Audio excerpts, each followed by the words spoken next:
Et donc ce matin, le coach en développement personnel et pasteur Jean-Éric Martial et Coman nous invite à dire la vérité, oui, la vérité, parce qu'elle nous sauve, et pour éventuellement nous sauver. C'est vrai qu'il y a des vérités qui sont parfois difficiles à avouer, mais il s'explique, il nous dit pourquoi il vaut mieux dire la vérité que mentir. Allez, on l'écoute et on se reparle juste après. Bienvenue à tous.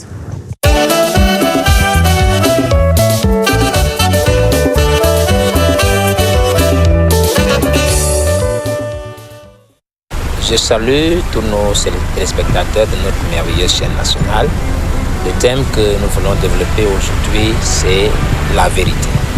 Dans Jean au chapitre 18, verset 37, nous sommes au palais de Ponce Pilate et Jésus fait une déclaration bouleversante. Il dit « Je suis né et je suis venu dans le monde pour rendre témoignage à la vérité et quiconque est de la vérité écoute ma voix. » Et Pilate, surpris, lui demande, mais qu'est-ce que c'est la vérité? Et avant même que Jésus n'ait eu le temps de répondre, la Bible dit que Pilate est sorti un peu comme s'il avait peur de la réponse que Jésus allait lui donner. Et pourtant, dans la Bible aussi, il est dit, vous connaîtrez la vérité et la vérité vous affranchira. Mais quelle est donc cette vérité en fait qui fait peur à certains et qui est censée nous affranchir, vous et moi? Dans le dictionnaire, donc, quand on parle de vérité, ce qui est dit dedans, défini comme vérité, c'est que quand, en fait, vous dites quelque chose et que ce que vous dites est conforme à ce qui s'est réellement passé. Donc, quand les déclarations sont en conformité avec les faits, on appelle ça la vérité. Ou alors, quand ce que on pense est conforme à ce qu'on dit, c'est-à-dire que la pensée et la parole sont la même chose, on appelle ça aussi la vérité. Et sur un plan plus religieux encore, il est dit que quand une chose est vraie, elle est vraie pour un temps, mais pas seulement pour le temps, mais elle est vraie de façon immuable et de toute éternité, c'est la chose là qu'on appelle la vérité.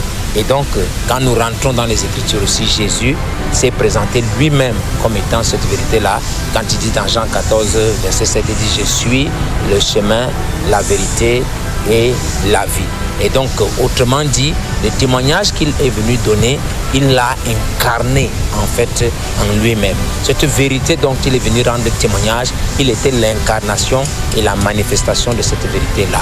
Et donc, quand nous parcourons les textes bibliques, cette vérité se décline autour de trois choses. Il est venu nous donner la vérité sur qui Dieu est, il est venu nous donner la vérité sur qui nous sommes, et il est venu nous donner la vérité sur qui le diable est.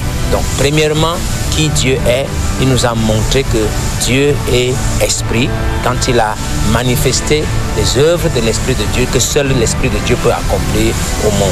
Il nous a montré aussi que Dieu est la parole, en accomplissant toutes les prophéties qui ont été faites par les prophètes dans l'Ancien Testament ont été accomplies en lui, et il nous a montré que Dieu est amour parce qu'il est venu payer le prix, venu mourir pour le péché de nous autres. Et c'est pour cela que dans la Bible on dit que Jésus s'appelle le Fils de Dieu. Et donc, deuxièmement, il est venu donc montrer la vérité au sujet de qui nous sommes, que nous ne sommes pas simplement des êtres fragiles et faibles, mais nous avons une condition supérieure qui est la condition des fils et des filles de Dieu. Et c'est pour ça qu'il a dit, les œuvres que je fais, vous aussi vous allez faire de même et vous en ferez plus grandes. Et il a joint les paroles aux faits, parce que plus tard nous allons voir que Pierre aussi marche sur l'eau, comme Jésus a marché sur l'eau. Nous voyons que les disciples ont aussi guéri les malades, accompli des miracles, comme Jésus lui-même a accompli les miracles. C'est pour ça que la Bible l'appelle aussi le Fils de l'homme. Et enfin, il est venu nous montrer la vérité sur qui est le diable. Voilà pourquoi on l'appelle la lumière du monde, en fait. Il est venu dévoiler toutes les œuvres qui se font dans les ténèbres et les détruire. Et il les a tellement détruites qu'il allait jusqu'à la mort, jusqu'à la tombe. On a dit qu'il tient la clé de la mort et du séjour des morts. Et quand il est donc remonté après avoir accompli tout cela, après avoir rendu témoin de la vérité, il est rentré s'asseoir à la droite de la majesté divine et il est revenu vers nous sous la forme de l'Esprit des vérités. Et comme nous l'avons dit, la vérité, pour être considérée comme telle, doit être immuable. Donc si les choses, donc les paroles qui avaient été annoncées en ce temps-là, pour ce temps-là étaient vraies, alors forcément les paroles qui sont annoncées pour ce temps-ci doivent aussi être vraies, parce que la vérité doit être immuable. Et c'est pour ça que nous posons dans la question aujourd'hui, c'est quoi donc aujourd'hui en fait la vérité? Pour qu'elle soit donc immuable, la réponse simple, c'est que la vérité en fait c'est vous et c'est moi. Parce qu'il avait dit, pour ce temps-ci, encore un peu de temps et le monde ne me verra plus, mais vous me verrez parce que je vis et vous aussi, vous vivrez. Donc aujourd'hui, c'est à nous en fait de porter le témoignage, de montrer Dieu au monde. C'est à nous de dévoiler les œuvres du diable. C'est à nous de porter la lumière au monde et de l'éclairer. Maintenant, la condition pour le faire, c'est qu'il a dit, comme on l'a lu dans la Bible, je me tiens à la porte et je frappe. Si quelqu'un ouvre la porte, entend ma voix et ouvre la porte, je souperai avec lui et lui avec moi. Autrement dit, si nous lui ouvrons notre cœur, nous ouvrons notre cœur à la parole, il va devenir nous et nous allons devenir lui. La vérité qu'il était, nous la porterons en nous-mêmes. Nous serons sa voix, nous serons son corps et nous allons accomplir ses œuvres. Vous connaîtrez la vérité et la vérité vous affranchira. Puisse ces paroles vous libérer ce matin et élever votre cœur afin que vous connaissiez la condition que Dieu a pourvue pour vous. Que Dieu vous bénisse, bénisse votre semaine et bénisse tout ce qui vous concerne. Shalom à tous.